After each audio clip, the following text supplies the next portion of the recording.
3 and 2 4 हो जाएगा। तो एक आंसर आपके पास क्या आ जाएगा 3/4 आ जाएगा। ठीक है, तो इस तरह आप लोगों ने कैंसिलेशन कर लेंगे, लेकिन पेपर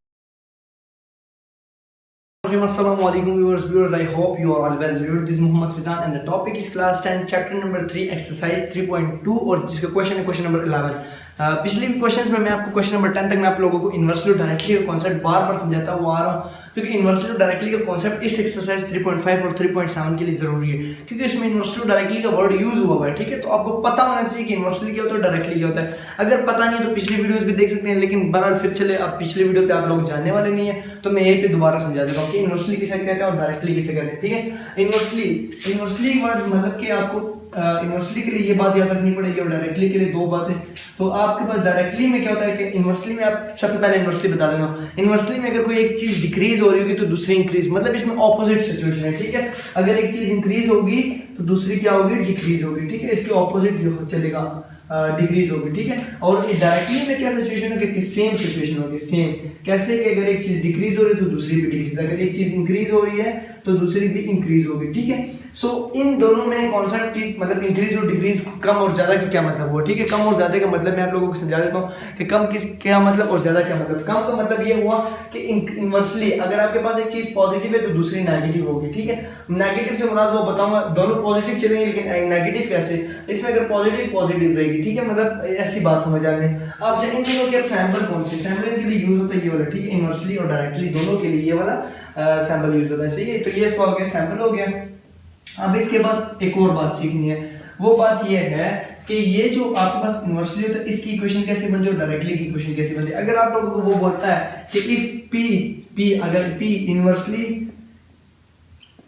हो, वेरियस इन्वर्सली जो भी है क्यों के पी और क्यों आपको, तो आप लोग कैसे लिखेंगे, P various inversely sample use होगा 1/q। ठीक है, सो देखा जाए तो ये p पॉजिटिव है, लेकिन q जब ऊपर आएगा तो p क्या q क्या हो जाएगा, नेगेटिव हो जाएगा। ठीक है, q की पावर -1 हो जाएगी। इसी तरह डायरेक्टली भी है, अगर डायरेक्टली की तरफ आप लोग आएंगे तो डायरेक्टली में सेम सिचुएशन नहीं है, तो सॉरी सेम सिचुएशन है, इन्वर्सली में ऑपोजिट है। ठीक है, सो डायरेक्टली का वर्ड अगर यूज होता है ना वेरियस डायरेक्टली, ठीक है, तो डायरेक्टली आप लोग कैसे लिखेंगे कि p वेरियस डायरेक्टली q। ठीक है, सो ऐसे सिचुएशन इस इन्वर्सली और डायरेक्टली के लिए ये कॉन्सेप्ट यूज करें। ठीक है, सो इसके बाद आते हैं हम इसके क्वेश्चन की तरफ, क्वेश्चन नंबर 11 की तरफ। ठीक है, सो आई होप आप लोगों को मेरी इस YouTube चैनल से समझ आ रही है, जो भी मैं आप लोगों को क्वेश्चन समझाता हूँ। क्वेश्चन नंबर 11 तक हो गया हमारे पास, इससे पहले क्वेश्चन नंबर 10 तक मैं आई होप आप लोगों को सारा कुछ समझ आ चुका होगा। ठीक है, इसके अलावा अगर आप लोगों को जो चीज़ समझ नहीं आती तो आप कमेंट बॉक्स में बता सकते हैं। ठीक है, तो मैं इंशाल्लाह उस पर पूरा करूँगा कि आप लोगों को उसका रिप्लाई और उसके लिए वीडियो बना सकूँ। ठीक है, तो क्वेश्चन आप लाजमी शेयर किए गए।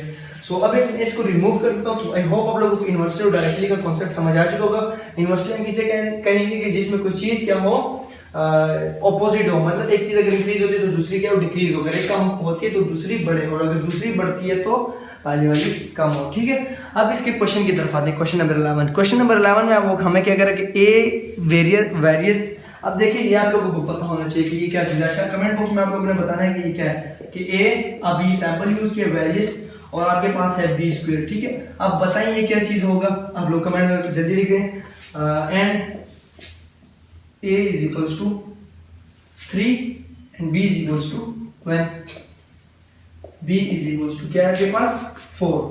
और दूसरी चीज ये तो एक बात हो गया, आगे में वो कुछ और भी बोलेंगे, फाइंड a when जब हमारे पास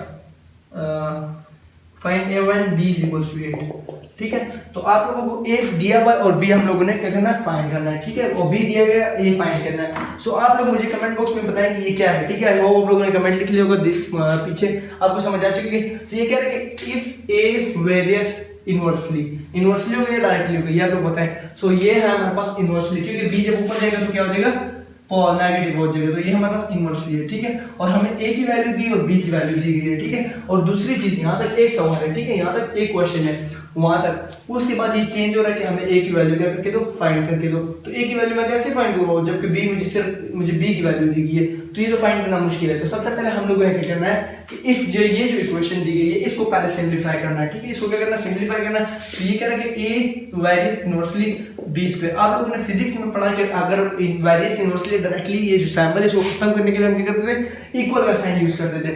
तो इक्वल हम क्या करेंगे, मतलब इक्वल का साइन तो यूज करेंगे, लेकिन साथ में लगता है कि के की वैल्यू आ जाएगी। ठीक है, मतलब के का वर्ड के एक के क्या है, के आपके पास एक कांस्टेंट है, ठीक है, एक कांस्टेंट वर्ड है, ठीक है, कांस्टेंट वैल्यू। सो 1/b², ठीक है।